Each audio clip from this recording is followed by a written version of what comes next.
Welcome, leaders, teams, and those ready to take charge of their energy. It's Kelly Buboltz, your guide in workforce energy management. Burnout is not just a buzzword, it's a symptom of deeper root cause stressors.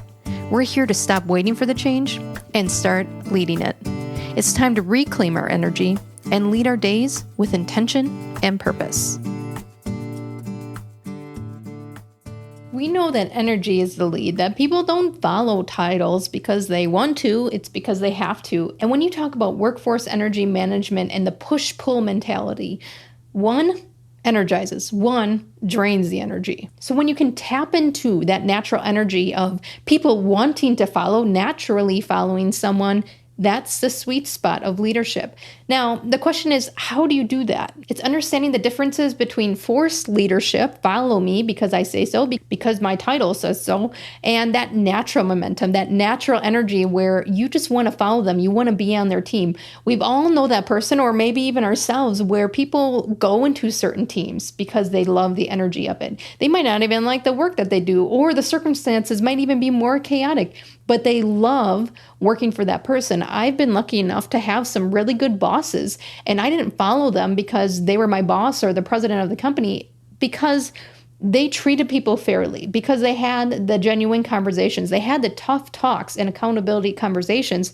that needed to happen, right? I want to follow that type of energy versus maybe the drama dweller or the catastrophizer where everything's going wrong and no one's doing their job, right? That's negative energy. No one wants to follow that. And all it does is attract more victims. Knowing that, we know that energy is contagious for better or for worse. And how you can go about being the leader that people naturally want to follow is managing that energy. So let's go through 5 steps that you can start practicing to be that leader. All these steps are around you and how you manage your energy. Have you ever went into a room full of people and the energy is just yuck? Like nothing good is going to happen in this room.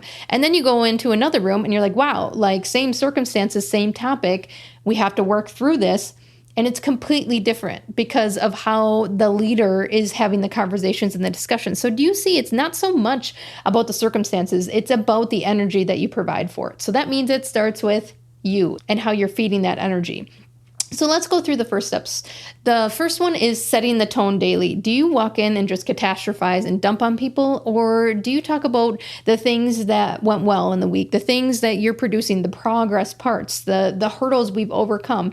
And that's not in a toxic positivity way. As you've seen on other videos, I am very much against toxic positivity because that's where people can get stuck in survival mode when you start painting over the things that need to be addressed.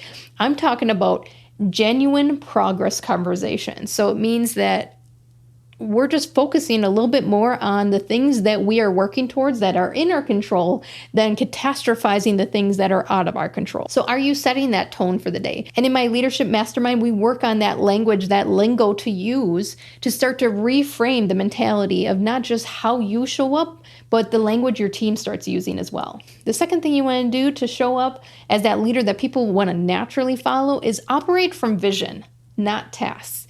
So sometimes we want to talk about tasks and you start listing them out and you start listing up all the checkpoints to the end of the goal. That's micromanaging. That's negative energy, and that's feeding an energy eventually people won't want to follow, even though it's easy. Even though it seems like you're making it easier for them, you're not coaching them and you're actually draining the energy. When you lead from a coach, from an empowerment standpoint, you lead from vision, meaning this is what we want to get to. Look at all the possibilities we can do to get there. Do you see the energy shift? People can create, innovate, they have autonomy, a whole different vibe. So number 2 is operate from vision, not tasks.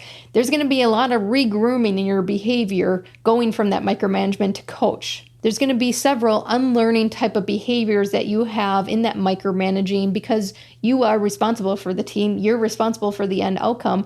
But slowly, as you begin to reroute your behavior, reroute that language, you'll move away from that task or that micromanaging into more of a coach leading to that vision.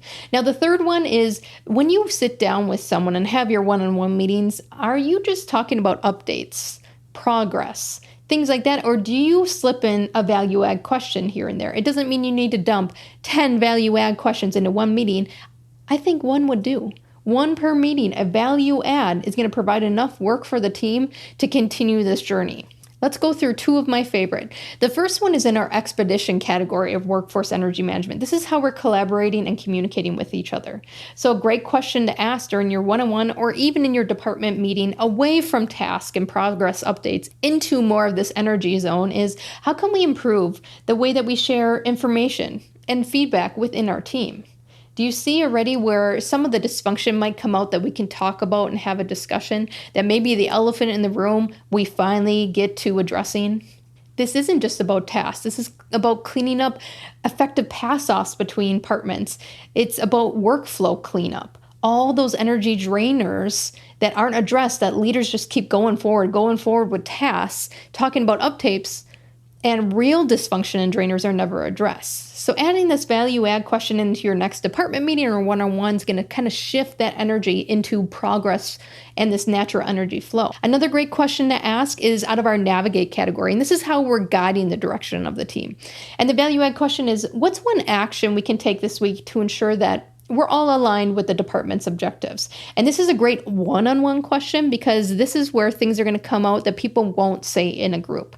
And what it's going to do is address some of your system or your process or your people issues. And whatever information comes from this, you can see, is this trending? I need to address it. Or is this just a personal preference type of situation and I need to coach them through it? In either way, if you take action on this, people see progress. They see that you are leading them, that you're supporting them away from these energy drainers into energizers. So you set the tone daily.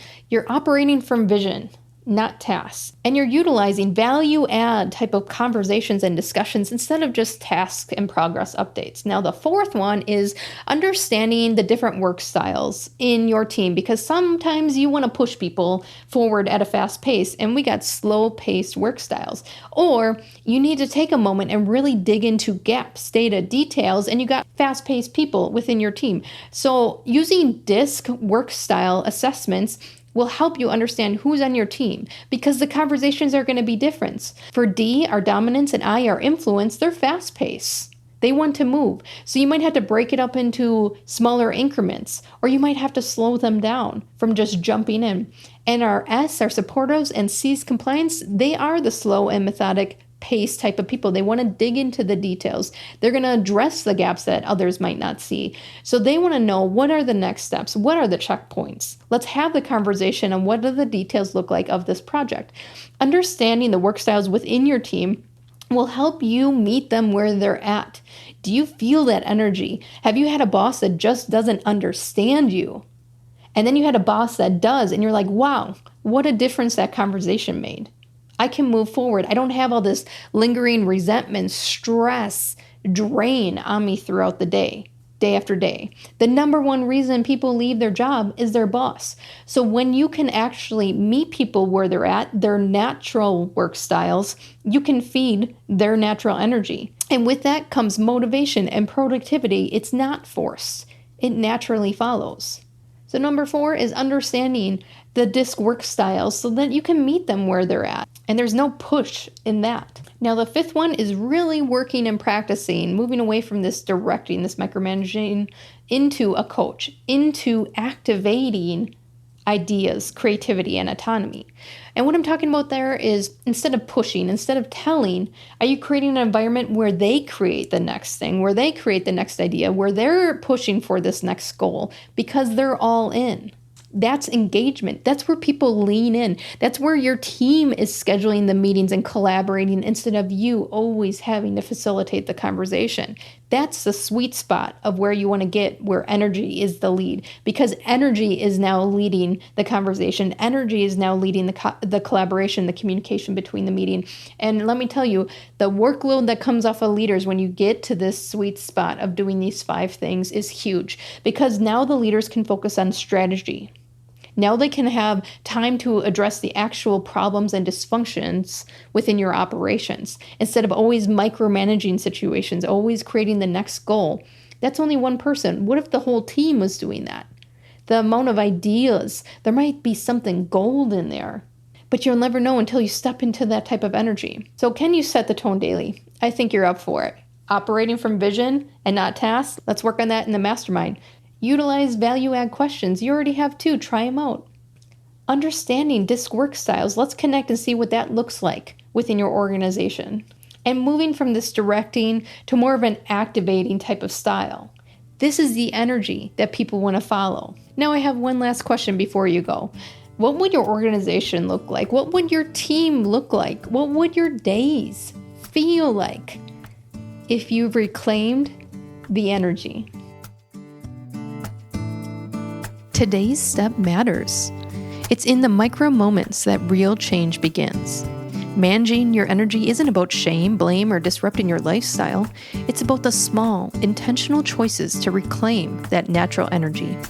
If this episode hit the mark for you, share with others. This journey doesn't have to be lost and lonely, but exciting and full of new paths. See you back here to continue the adventure.